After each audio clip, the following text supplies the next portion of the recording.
اب یہ تھوڑے سے چند مسائل ہیں قربانی سے متعلق، وہ ذرا سے سمجھ لینے کی ضرورت ہے، کیونکہ اس میں غلط فہمیاں طرح طرح کی پائی جاتی ہیں، تو ذرا مختصراً وہ بھی عرض کر دوں۔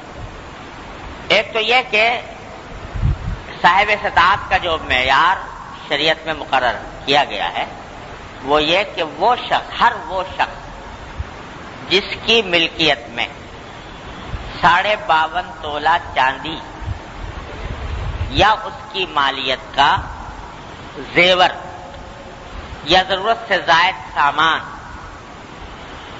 ہو تو وہ قربانی کے لحاظ سے صاحب استطاعت میں شمار ہے۔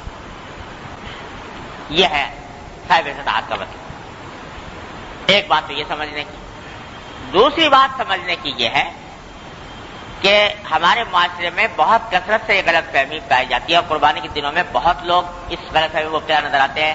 ان کے سوالات سے اندازہ ہوتا ہے، یوں سمجھتے ہیں کہ باپ نے کر لیا تو بس بیٹے کی طرف سے بھی ہو گئی، اور شوہر نے کر لی تو بیوی کی طرف سے بھی ہو گئی۔ یہ بڑی زبردست غلطی ہے، غلط فہمی ہے۔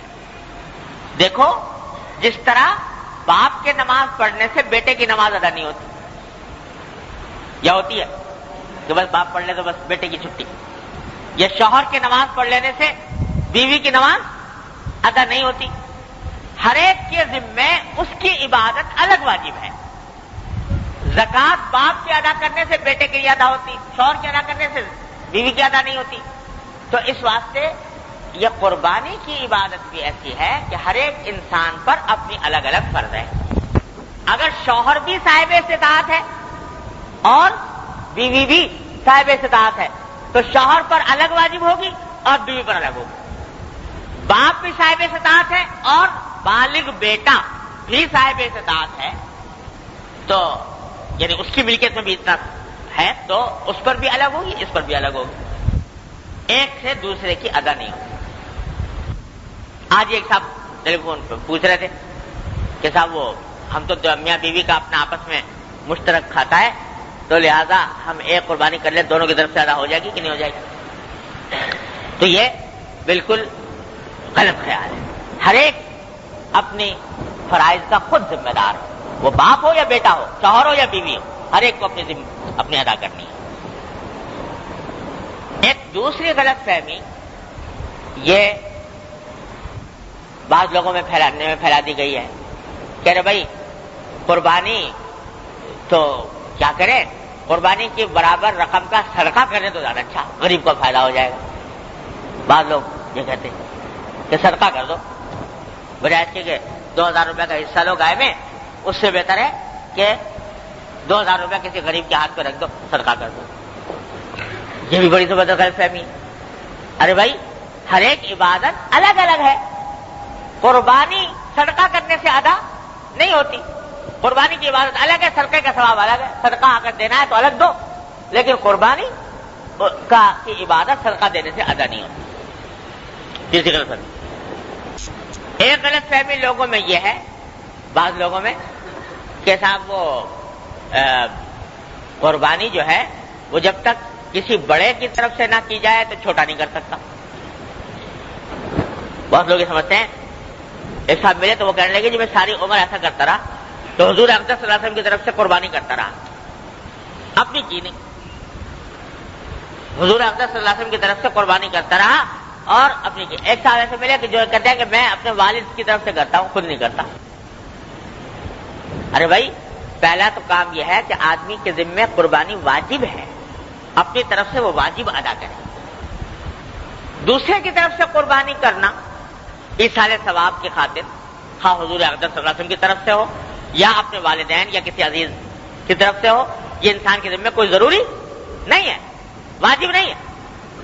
کوئی کرے ثواب ہے، نہ کرے تو کوئی گناہ نہیں، لیکن اپنی قربانی کرنا واجب ہے اور اس کے نہ کرنے میں گناہ ہے۔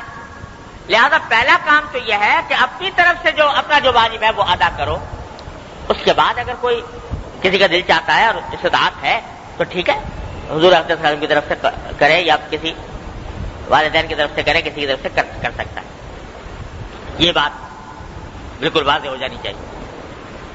آخری بات یہ ہے کہ بعض لوگ دوسروں کی طرف سے کرتے ہیں، تو اس میں شریعت کی طرف سے کوئی پابندی نہیں ہے کہ بھائی ضرور حضور اقدس صلی اللہ علیہ وسلم کی طرف سے کرو یا ضرور فلاں والدین کی طرف سے کرو، بلکہ یہ بھی اصل میں جو دوسروں کی طرف سے کی جاتی ہے نفلی قربانی، حقیقت میں وہ اپنی ہی قربانی ہوتی ہے نفلی. البتہ ایصال ثواب دوسرے کو ہو جاتا ہے.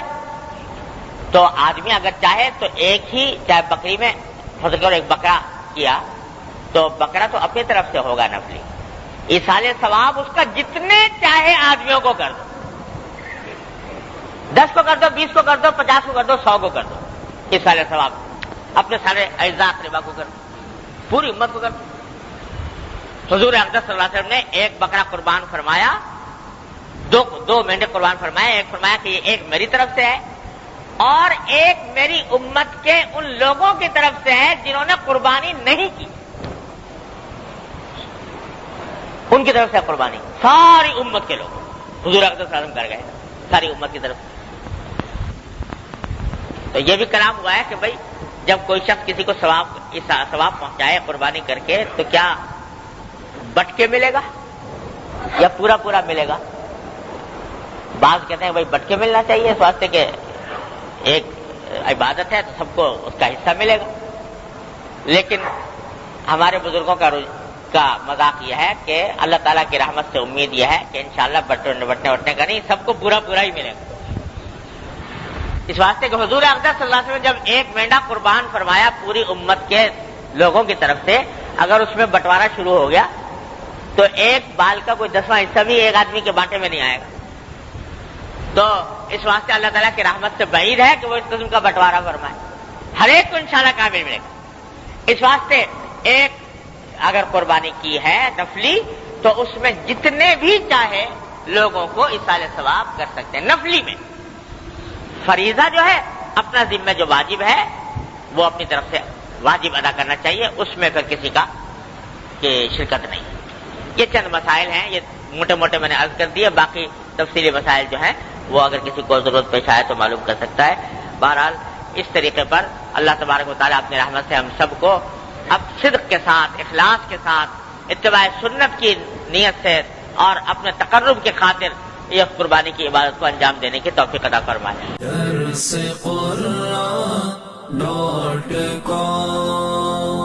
www.darsequran.com